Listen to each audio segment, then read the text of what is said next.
المينيماليزم ده اسم مشروع التخرج لطلاب الإعلام في أحد الصروح الإعلامية في مصر. عيشها ببساطة، ما تكلكعش الدنيا، شوف انت محتاج ايه واعمله، ما تكترش وتصعب الدنيا على نفسك. هنكون مع حضراتكم وهذا المشروع المتميز وولاد البلد.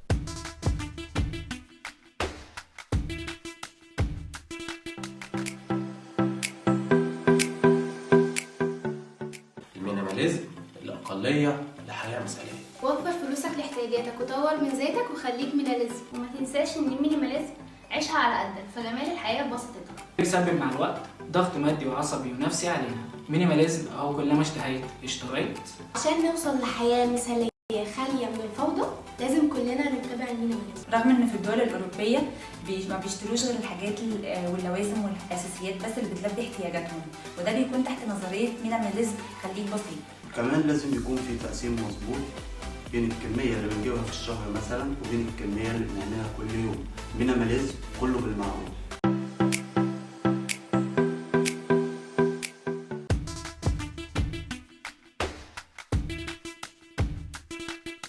اهلا بحضراتكم اعزائي المشاهدين، ولقاء يتجدد ولاد البلد على الفضائيه المصريه. النهارده هيكون معانا مشروع تخرج لطلاب الاعلام، واحد من الصروح الاعلاميه المتميزه في مصر. الفكره كانت جميله جدا، بيتكلموا ازاي نعيش الحياه ببساطه، ازاي يعني نخلي كل حاجه بالمعقول، وسموا المشروع بتاعهم مينيماليزم.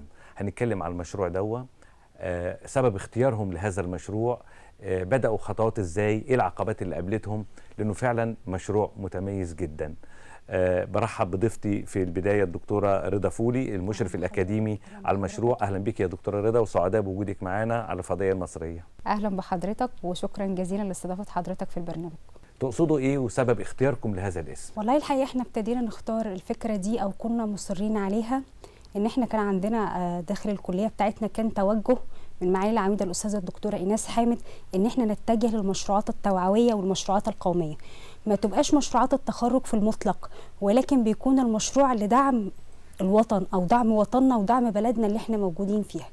فاحنا كفريق عمل ابتدينا نتجه الى المشروعات التوعويه اكتر، ان احنا عايزين نغير في سلوكياتنا، عايزين نخلق ثقافه جديده موجوده فينا.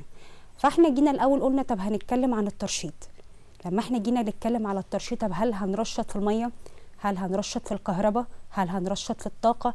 هل احنا كمان محتاجين ترشيد في سلوكياتنا احنا؟ فابتدينا مع الفريق العمل اللي انا كنت سعيده حقيقي وتشرفت بيهم وسعدت بيهم طوال فتره العمل. جينا درسنا على حاجه اسمها المينيماليزم. المينيماليزم دي نظريه ظهرت الاول في بدايه الستينيات، بتعني الاقليه او التقليل او التبسيط.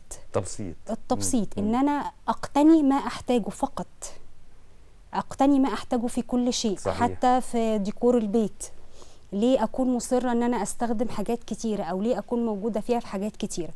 فاحنا لما احنا جينا درسنا وقعدنا ندرس في النظريه دي وقعدنا نشوفها وقعدنا نعمل استطلاعات راي وندرس مع بعض، لا احنا فعلا لقينا نفسنا ان احنا بنهدر طاقه، بنهدر ميه كتير. حتى في استخدامنا الزائد للانترنت ومواقع التواصل الاجتماعي وجدنا ان احنا بنضيع وقت كتير قوي. طب الوقت الكتير ده هل انا استفدت بيه؟ هل لما انا باجي بدخل بيتي واقعد اشغل النور كله من الاوضه دي للاوضه دي للاوضه دي، انا بضيع طاقه اكتر. لقيتوا حماس من الطلبه والطالبات للمشروع ده؟ جدا. الشباب ولادي كانوا متحمسين جدا جدا للفكره، وما كانوش عايزين نقدم ان احنا فكره الترشيد نقطه مياه بتساوي حياه، هي في الفعل نقطه مياه بتساوي حياه، ترشيد الطاقه او ترشيد الكهرباء فيه، بس احنا بقت عندنا حتى سلوكيات او ثقافه استهلاكيه بترهق الفرد. التناول بتاعكم كمان غير تقليدي. كان هقول لحضرتك التناول بتاعنا، احنا حتى في من ضمن القضايا اللي احنا تناولناها في المينيماليزم ولما قلنا كله بالمعقول، زي الزواج. طب هل الزواج حتى في الاعلام بتاعنا بنقول الزواج، هل الزواج بالنيش من غير النيش ما تمشيش؟ لا. ليه ما اقتنيش اللي انا بستخدمه؟ صحيح. عايز افرح، عايز استخدم الحاجه استخدمها. فاحنا كان كل هدفنا في المينيماليزم والبروجكت بتاعنا ان احنا بنقول بشكل بسيط جدا كله بالمعقول في كل شيء بنستخدمه، في الطاقه، في الكهرباء، في الماء. لان انا لما بغير ثقافه فرد والفرد هيكون اسره، بالتالي انا هكون مجتمع افضل. زي لما اليابان اعتمدت على النظريه دي، حتى احنا لما جينا درسنا النظريه دي، لما جم اليابانيين طبقوها، لا ده حتى بقوا بيبنوا البيوت عندهم من الخشب. اي نعم عشان في سبب تاني زي الزلازل الكتيره، بس لقوا فعلا ان ده افيد ليهم بكتير. صحيح. وفر عندهم في حاجات كتير زي مواد البناء وغيرها. وحتى برضو لما الشباب قعدوا يسرشوا وقعدنا ندرس في الموضوع اكتر، وجدنا كمان ان شخصيات عالميه كبيره جدا بتتبع اسلوب المينيماليزم. واحد زي مارك زوكربيرج، يعني احنا بنشوف الارباح اللي بتحققها الفيسبوك كبيره جدا، ولكن لا الشخص ده متبني المينيماليزم. فاحنا حقيقي في البروجكت بتاعنا عايزين نقول لكل فرد، عايزين نقول كل شخص، كله بالمعقول. انبسط، افرح، اتجوزي وهاتي كل اللي نفسك فيه اللي بتستخدميه فقط، بس كله بالمعقول. بس كله بالمعقول. كان كم طالب وطالبه اشتركوا في المشروع ده؟ تشرفت ب 12 طالب مع اشراف تنفيذي زميلتي العزيزه دكتوره امنيه محمود. طلاب شكل تعاونهم مع بعض والعمل بروح الفريق كان شكله ازاي؟ لما بيكون التيم وورك مقسم بشكل جيد والطالب نفسه بيكون متفهم الفكره بتاعته وعارف يشتغل فيها ازاي. وحقيقي لا انكر تماما دعم دكتور ايناس حامد عميد المعهد بتاعنا لدعمها لينا في المشروع، وان احنا ننفذ المشروع، لان كلمه مينيماليزم ليست دارجه. صحيح. حتى احنا كمان جينا فكرنا او كلنا كتيم وورك قررنا ان الحمله تكون كامبين متكامله من خلال استخدام كل وسائل الاعلام. حقيقي وعملنا اعلان تلفزيوني وعملنا الاعلان الاذاعي وعملنا السوشيال ميديا. وكانت السوشيال ميديا عايزه اقول لحضرتك ان الشباب تعبوا فيها كتير جدا وبذلنا فيها مجهود كبير، وكنا مصرين عليها، لان احنا دلوقتي بنتكلم في السوشيال ميديا كلنا بلا استثناء بنستخدم السوشيال ميديا. صحيح. وبنستخدمها بشكل كبير جدا، فكنا مركزين ان احنا حتى نقدم فيها محتوى متنوع يجذب القارئ فيها. ابتدينا الشباب ينزلوا يعملوا بوبس في الشارع ويسالوا الناس طب تعرف يعني ايه المينيماليزم؟ تمام. المينيماليزم هي ايه؟ ابتدينا ان احنا نقدم في خلال البيج بتاعتنا كل المعلومات اللي بتتعلق بالنظريه دي. هايل. ان احنا نقول لكم من خلالها كله بالمعقول، كله بالمعقول، استخدم كل شيء بالمعقول. اكيد في باقي لقاءاتي يا دكتوره رضا مع باقي فريق العمل هتعرض لهذه الجوانب اكيد طبعا. ولكن انا سعيد بيكي وبشكرك شكرا جزيلا على وجودك وبتمنى لك كل التوفيق. دلوقتي اعزائي المشاهدين هنطلع لتقرير نسال ولاد بلدنا الطيبين زي ما بدانا الكلام مع الدكتوره رضا، وبنقول مهم جدا ان تكون مشروعات التخرج تتناسب مع متطلبات الدوله. فهنسال الناس بره ولاد بلدنا نقول لهم ايه اهميه ان تكون مشروعات التخرج بتاعه الكليات تكون تتناسب مع احتياجات المواطن مع متطلبات الدوله المصريه، ونرجع نكمل تاني برنامجنا.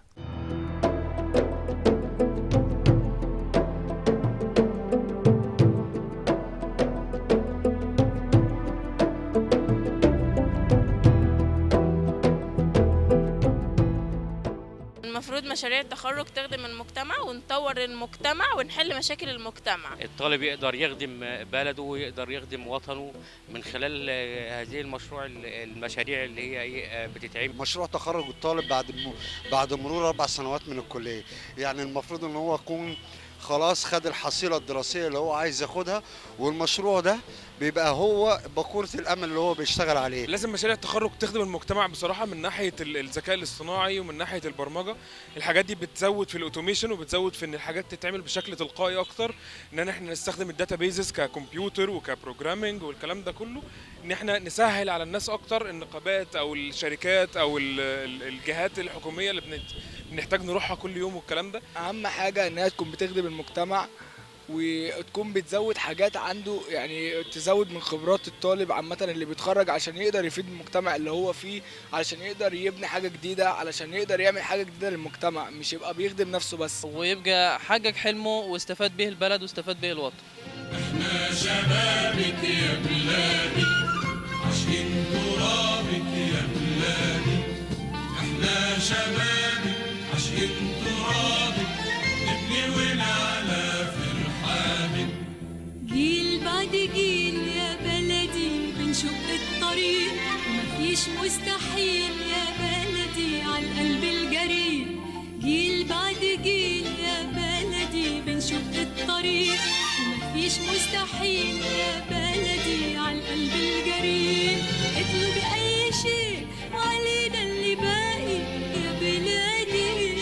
احنا شبابك يا بلادي، عاشقين ترابك يا بلادي، احنا شبابك عاشقين ترابك، اهلا بحضراتكم مره ثانيه اعزائي المشاهدين، وبنكمل لقائنا ومعانا الدكتوره أمنية محمود المشرف التنفيذي على مشروع المينيماليزم. هو خد المركز الاول، بنبارك لكم. الله يبارك في حضرتك. الله يبارك في حضرتك. عملت شغل كتير وانت حضرتك كنت المشرف التنفيذي مع الولاد، عملوا اعلان تلفزيوني، اعلان اذاعي، بروشور، فلاير، سوشيال ميديا، عملوا شغل.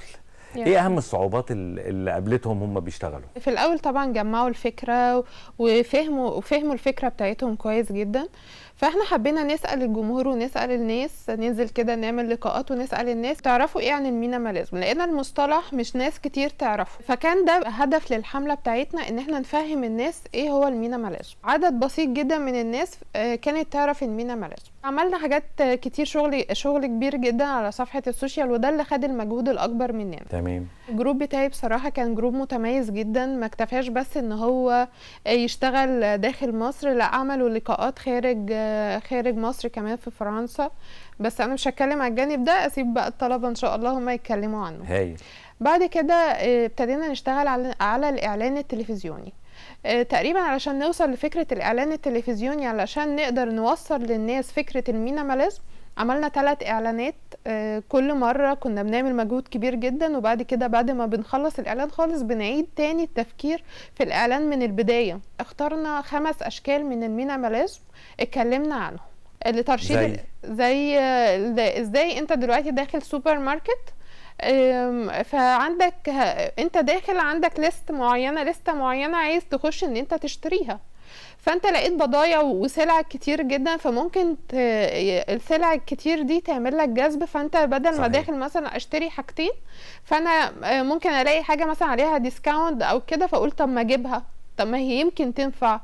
وده طبعا المينيماليزم ضد الموضوع دوت. المينيماليزم بيتكلم عن ان انت تجيب اللي انت محتاجه بس. انتوا كمان بتقاوموا كمان يعني فكره او ما يسمى بعدوى الشراء، يعني انا ممكن ما اكونش ناوي اشتري حاجات كتير، بس اشوف اللي جنبي بيشتري واللي على شمالي بيشتري واللي على يميني بيشتري، بقى انا من غير اراده الاقي نفسي بشتري. فانتوا بتقاوموا الفكر ده بالظبط كده. وبرده في جانب تاني برده ظهر في الاعلان بتاعنا التلفزيوني، اللي هو السوشيال ميديا. انت دلوقتي انا عندي لبس كتير والدولاب بتاعي تمام وكله لبس، وعندي شوزات، وعندي خلاص انا عندي اكتفاء بحاجتي، ففتحت صفحة السوشيال اذا كان الفيس او الانستجرام او كده، فبلاقي ان في سلع معروضة عليهم، قصدي على الصفح ديت وكده، فممكن اكون انا مش بحاجة للحاجات ديت، بس افتن بالسلع دي واشتري اللي انا اصلا كنت مقرر ان انا خلاص عندي اكتفاء منه. انا دلوقتي مش نازله المحل عشان اشتري، هو جالي لغايه البيت خلاني اشتري سلع وبضايع من غير. برضه مشروع التخرج بي يعني ضد الفكره دي او بيحاربها وبيحاول يرشد الاستهلاك، ورافعين شعار كله بالمعقول. كله بالمعقول، ايوه بالظبط كده. طيب تقسيم بقى الشغل مع الطلاب، بما انك كنت المشرف التنفيذي، يعني انت كان معاك 12 طالب وطالبه، تمام، حسب ميولهم ولا قعدت معاهم وشفت كل واحد امكانياته ممكن يعني تساهم في نجاح المشروع اكتر في انهي جانب؟ يعني كان في جلسات عمل اكيد طبعا. في البدايه قعدت شفت يعني في بعض من الطلاب اصلا نازلين تريننج بيتدربوا بره في اماكن بره، فابتديت اشوف مين بيتدرب على ايه ومين فاهم في ايه اكتر، ومين نازل تدريبات خاصه بالجامعه واتدرب على ايه في الجانب دوت وكده. فلقيت مثلا في ناس شاطره جدا في السوشيال ميديا، في ناس شاطره جدا في التقديم الاذاعي، وفي ناس تعرف تكتب سكريبت تلفزيوني كويس، كل واحد عنده مهاره في ناحيه معينه. بالظبط كده، فقسمنا الادوار ما بينهم. يعني بعد نهايه المشروع ده وبعد ما فاز بالمركز الاول، احساسكم بقى كفريق عمل، كمشرف اكاديمي ومشرف تنفيذي والطلبه والطالبات، احساسكم ايه؟ احنا طبعا كنا سعداء جدا بيوم المناقشه، كنا حاسين ان اليوم ده كل تعبنا والمجهود، اللي انا مش بقول ده مجهودي ولا مجهود طالب، لا مجهود كيان وجروب ومؤسسة، لان طبعا الطلاب من اول ما ابتدى المشروع وهم بيفكروا من اول ان هم يجيبوا الفكرة صحيح ويجمعوا ايه هي علشان نبقى بنتكلم عليها بشكل صحيح. اللجنة لما ناقشتنا طبعا كان في انتقادات للشباب في حاجات معينة. من مميزات الجروب بتاعي اللي انا اشرفت عليه السنة دي ان هو ما اكتفاش بالمناقشه وان ماده وخلصت وان المشروع دي ماده وانتهت وان هم فعلا نجحوا وجابوا تقدير كويس فيه.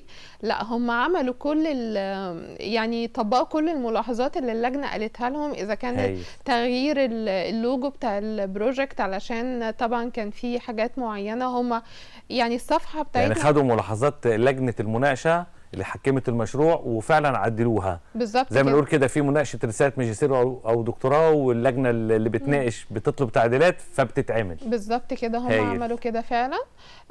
زائد ان هم لسه مكملين في الحمله بتاعتهم، يعني هم الحمله ما وقفتش لغايه المناقشه، لا هم لسه ما زالوا مكملين، ودي كانت نصيحه اللجنه ليهم بصراحه. انا بشكرك على وجودك معانا وبالتوفيق دايما باذن الله. ميرسي، شكرا لحضرتك. نطلع دلوقتي اعزائي المشاهدين نشوف شغل من الطلاب اللي عملوه في الحمله بتاعتهم.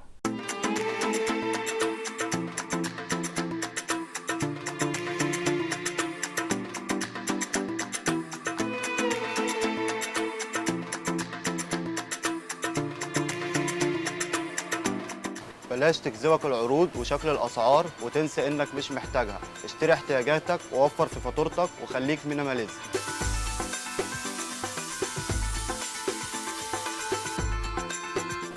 لو تفتح المايه على الاخر يبقى لازم تفكر في علبه المايه وتحاول ترشد في استخدامك وتتعلم ازاي تستغل الموارد اللي حواليك بشكل صح. حافظ على استخدامك، خليك مينيماليزم. اصعب حاجه انك تختار لون هتفضل لوقت طويل قاعد وسطيه، لازم تختار لون هادي اللي يريح عينيك.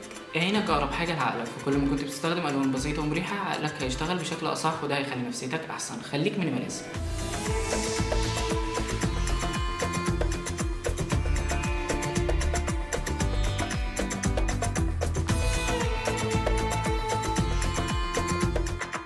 من استهلاك الكهرباء في مصر بيحصل من البيت.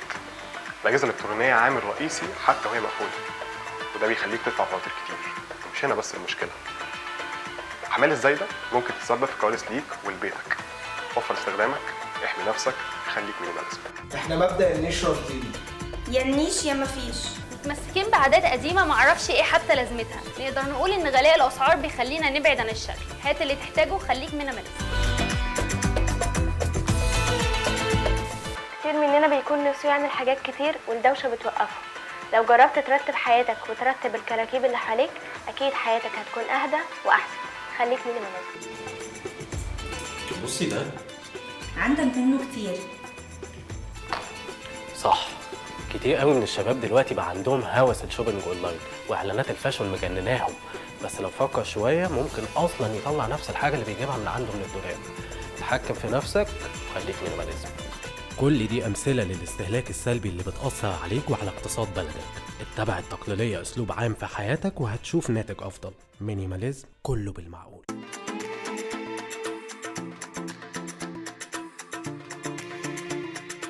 معنا واحد من الطلاب اللي شاركوا في هذا المشروع، اياد محمد. اهلا بيك يا اياد، ومبسوط ان انت معانا هنا. الله يخليك، شكرا جزيلا. بذلتوا مجهود كبير انت واصدقائك، يعني انتوا كنتوا 12 طالب وطالبه، قسمتوا الشغل على نفسكم.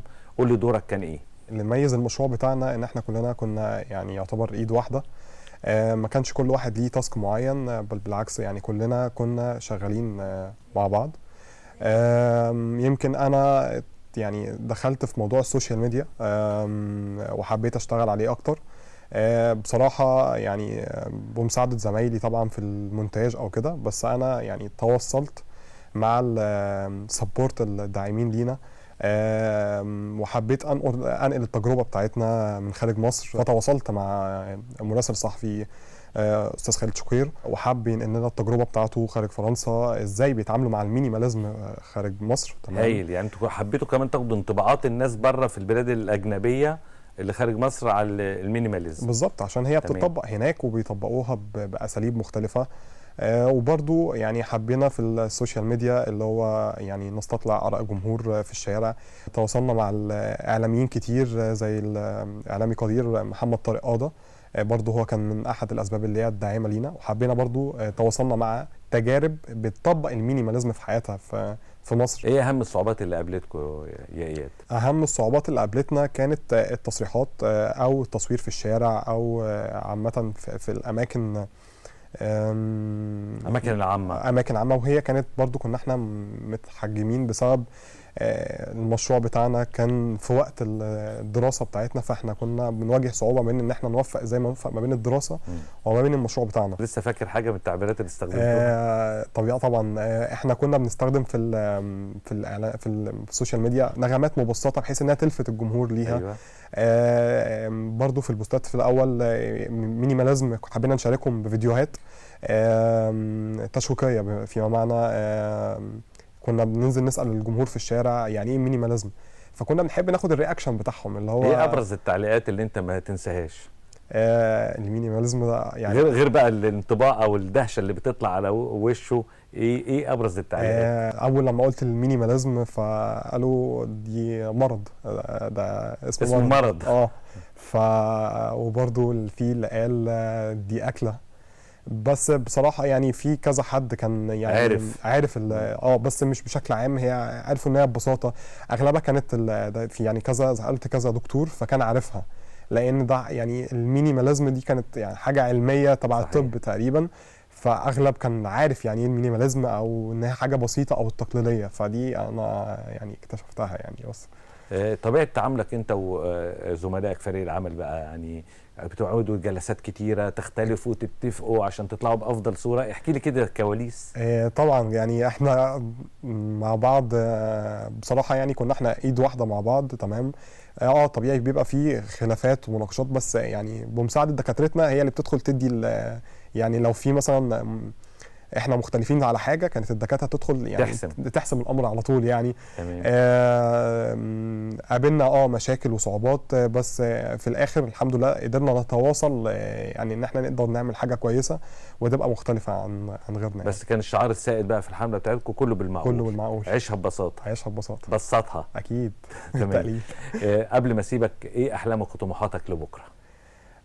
احلامي وطموحاتي والله اتمنى ان الفكره توصل لعدد كبير من قدر الناس، وان المسؤولين في الدوله انها تهتم بالمشروع ده، خاصه ان الفتره اللي فاتت مستمرين يا اياد ان شاء الله انت وزمايلك في المشروع. مستمرين ونتمنى يعني ان احنا يعني حد يتواصل يتبنى الفكره بتاعتنا طبعا من الدوله، وان احنا نطلع ندوات او مؤتمرات نشرح الفكره بتاعتنا، نطلع المدارس نشرح لاطفالنا الفكره دي.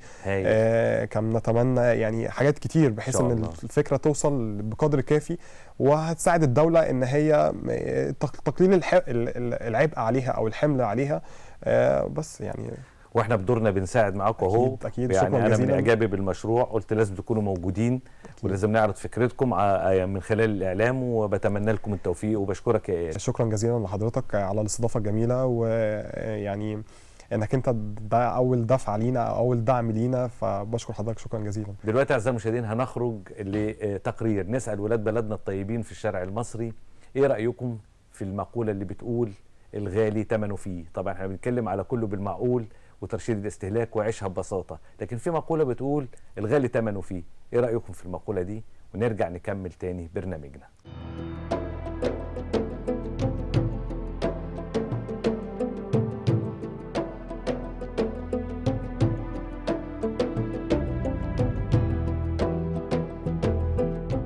مقولة الغالي ثمنه فيه دي مقولة حقيقية.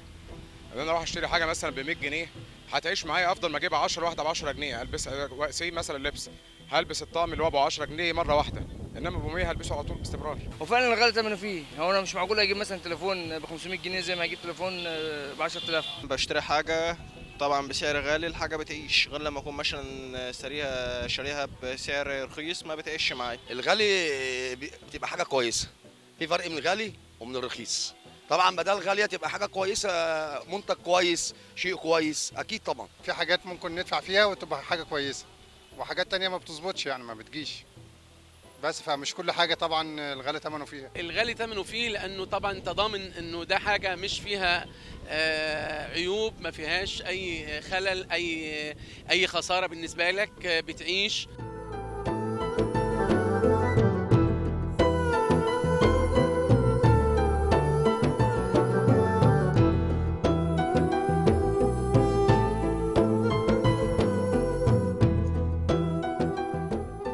وبكمل مع حضراتكم اعزائي المشاهدين الحديث عن المشروع الجميل، مشروع المينيماليزم اللي قام به طلاب الاعلام، وهو يعني مشروع بيواكب التحديات اللي احنا بنقابلها. احنا دايما عاوزين نرفع شعار عيشها بالمعقول، كله بالمعقول، عيشها ببساطه. هم عملوا شغل كتير جدا في هذا المجال. مع اخر لقاء بقى وعمرو ناصر، اهلا بيك يا عمرو. اهلا بحضرتك. عملتوا شغل حلو بهنيكم عليه، بتمنى لكم التوفيق، بتمنى لكم الاستمرار في الحمله. قول لي دورك ايه، وايه اللي انت شايف انه مهم يتقال في هذا اللقاء؟ الحقيقه احنا الفكره اتطرحت من زميلتنا عوضة اشرف، قعدنا نتناقش فيها، نشتغل عليها، نزود منها في البدايه في الميكنج اللي اتعمل في البدايه يعني. بعدين انا كنت من اوائل الناس امنت بالفكره، بعدين قعدت اسيرش عنها كتير عشان افهم عنها، عشان اشوف مجالاتها. فواحده واحده بشويش، اول ما الواحد بدا ان هو يفهم الفكره ايه، فيفهم كل جوانبها كمان، فحب ان هو يلا يبدا، يلا نشتغل، نعمل ايه. نزلنا قلنا بس اسم المصطلح في الشارع، كان كمان لسه في بدايه ان احنا هنستقر على الفكره دي ولا لا. فالناس هي اللي شجعتنا وحمستنا ان احنا ناكد على فكرتنا دي. ما بين بقى اندهاش من اسم المصطلح، ما بين ان الناس مش فاهمه، ما بين ان في متعه بتلاقيها ما بين ان انت فعلا تقف مع حد في الشارع تفهمه المصطلح معناه ازاي وتبدا توعيه. فدي كان اول بدايه لينا. فبعدين كنت مسؤول عن كل بقى تصوير كل الكلام ده. انت كنت بتصور بنفسك؟ كان بالموبايل بتاعي كمان، والعده يعني كان في ترايبود وكان في مايك وبتاع ده مهم جدا اللي بيكون مسؤول عن التصوير، يعني جوده الصوره بقى ونقائها والزوايا، ده شيء مهم جدا. بالظبط. الحقيقه اول ما دخلت الجامعه خالص كان بننزل تمارين وكده. بعدين انا اتجهت بقى لمجال الورش، وخدت ورشه اخراج مع استاذ محمد بكير كمان. فكانت اضافه لحاجه بقى خارج التعليم الاكاديمي، لا زودت مني كتير. بدات اطلع كل ده بقى في مشروع التخرج بتاعنا. بعدين بدات بقى كان تصوير مونتاج. انا كنت مسؤول عن الحاجتين. دخلنا في الموضوع حبه، بدا جه الاعلان الاذاعي والاعلان التلفزيوني.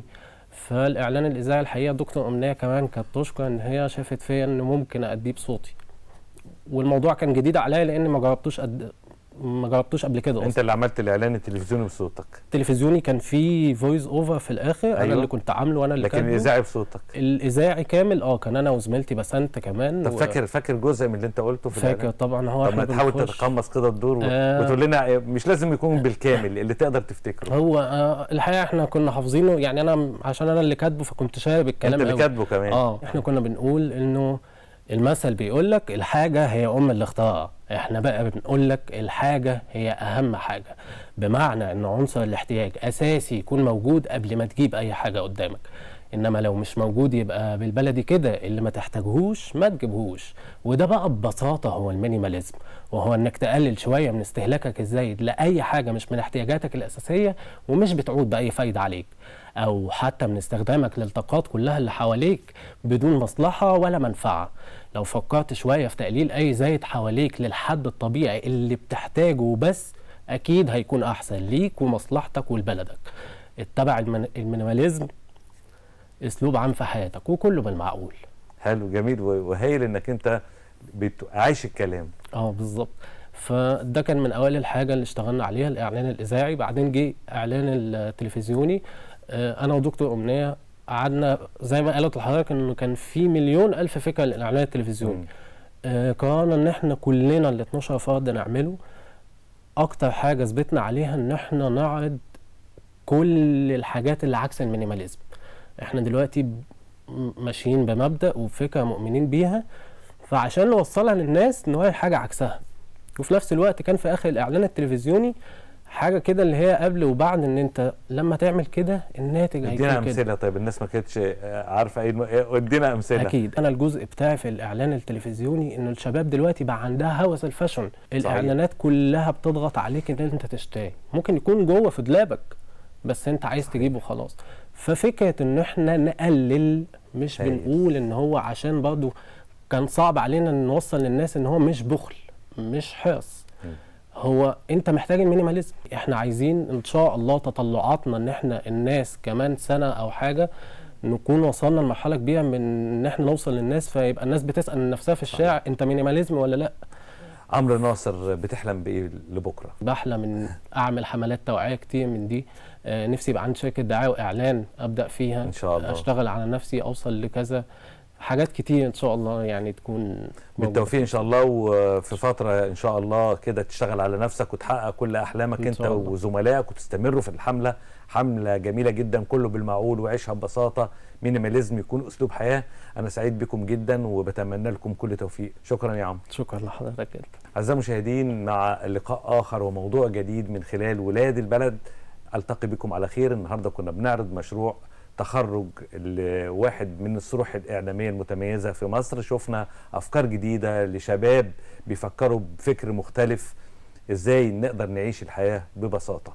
إلى أن ألقاكم مرة أخرى، لكم مني أرق التحيات وأطيب الأمنيات.